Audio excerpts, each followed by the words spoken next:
Time and work থেকে একটি গুরুত্বপূর্ণ প্রশ্ন, যেটা কম বেশি সমস্ত পরীক্ষায় এসে থাকে। দেখো প্রশ্নটা কি বলছে, এ এবং বি একা একটি কাজ যথাক্রমে 4 এবং 9 দিনে করতে পারে। বি দিয়ে শুরু করলে উভয়ে একান্তর দিনে কাজ করলে কত দিনে শেষ হবে? তো দুইজন আছে, একটা এ একটা বি।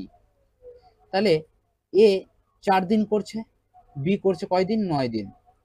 তো এদের আমি যদি টোটাল কাজটা বের করে নিই, টোটাল কাজ কত হচ্ছে? টোটাল কাজ যদি আমরা বের করি, এদের দুটো লসাগু, তাহলে 4 আর 9 লসাগু হচ্ছে 4 9 36। ভালো কথা। তাহলে একদিনে কতটি কাজ করতে পারবে এ? 4 দিনে যদি করতে পারে 36 ইউনিট কাজ, তাহলে একদিনে কত ইউনিট কাজ করতে পারবে? 4 9 36, তাহলে 9 ইউনিট কাজ করতে পারবে একদিনে। তাহলে বি করতে পারবে কত ইউনিট কাজ একদিনে? 4 ইউনিট কাজ। 4 9 36, এটাকে এটা দিয়ে জাস্ট ভাগ করে দাও, এটাকে এটা দিয়ে জাস্ট ভাগ করে দাও। তাহলে এবার দেখো কি বলছে, বি দিয়ে শুরু করা হয়েছে কাজটা, বি করছে এখন প্রথম দিনে কত ইউনিট কাজ? 4 ইউনিট কাজ। তারপরে কে কাজ করবে? এ কাজ করবে। এর এফিসিয়েন্সি কত? 9 ইউনিট। তাহলে 2 দিনে এ এখানে একদিন কাজ করছে, বি এখানে একদিন কাজ করছে, এ এখানে একদিন কাজ করছে। অর্থাৎ 2 দিনে কত ইউনিট কাজ হবে?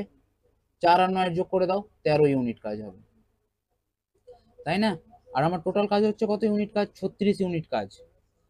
তো দেখো আমাকে 36-এর কাছাকাছি যেতে হবে। তো আমি সাপোজ যদি 13-র ঘর নামটা 2 বার পড়ি, তাহলে 13 2 26, 26 ইউনিট কাজ কিন্তু আমার হয়ে গেল। দেখো 13 3 কিন্তু 39, 39 হলে কিন্তু হবে না।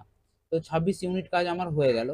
তাহলে এখানে যদি আমি 2 দিয়ে গুণ করি, আমাকে দিনের ক্ষেত্রেও 2 দ্বারা গুণ করতে হবে, অর্থাৎ 2 2 4 দিন। 4 দিন তো আমার লাগলো দুইজনের, ঠিক আছে।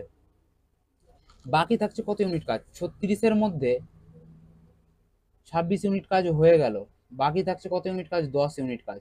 এই 10 ইউনিট কাজটা আবার কে করবে? বি করবে। বি প্রথমে শুরু করেছে, তাহলে এবার আবার একদিন লাগবে এক্সট্রা, এখানে তো 4 দিন লাগলো, প্লাস আবার একদিন লাগবে কার? বি এর। তাহলে কত হলো? 4 আর 1 5 দিন। তাহলে বি এর এফিসিয়েন্সি কত আছে? 4 ইউনিট। তাহলে পড়ে থাকছে বাকি কাজ কত? আবার 6, আবার 6 ইউনিট পড়ে থাকছে। এই 6 ইউনিট কাজ কে করবে? এ করবে। এর এফিসিয়েন্সি কত? 9। তাহলে আবার 6 কে 9 দ্বারা ভাগ করো। তাহলে আমাদের আলটিমেটলি কাজটা করতে কত সময় লাগবে? এখানে তো 5 দিন লাগলোই, আর এখানে লাগছে কত? 6/9। তাহলে এটাকে জাস্ট কাটাকাটি করো, কাটাকাটি করলে কত আসবে? 3 দিয়ে 3 2 6, 3 দিয়ে 3 3 9। তাহলে আমাদের সময় লাগছে 5 পূর্ণ 2/3 দিন। তোমাদেরকে এটা আমি বুঝিয়ে করানোর চেষ্টা করলাম, তাই একটু সময় লাগলো, না হলে আরো এটাকে শর্টকাটে করা যায়। তাহলে অপশন বি হয়ে যাবে এক্ষেত্রে সঠিক উত্তর, 5 পূর্ণ 2/3। তো এই টাইপের ইম্পর্টেন্ট ম্যাথ দেখার জন্য অবশ্যই আমার চ্যানেলটিকে সাবস্ক্রাইব এবং পেজটিকে ফলো করে দিও। ধন্যবাদ।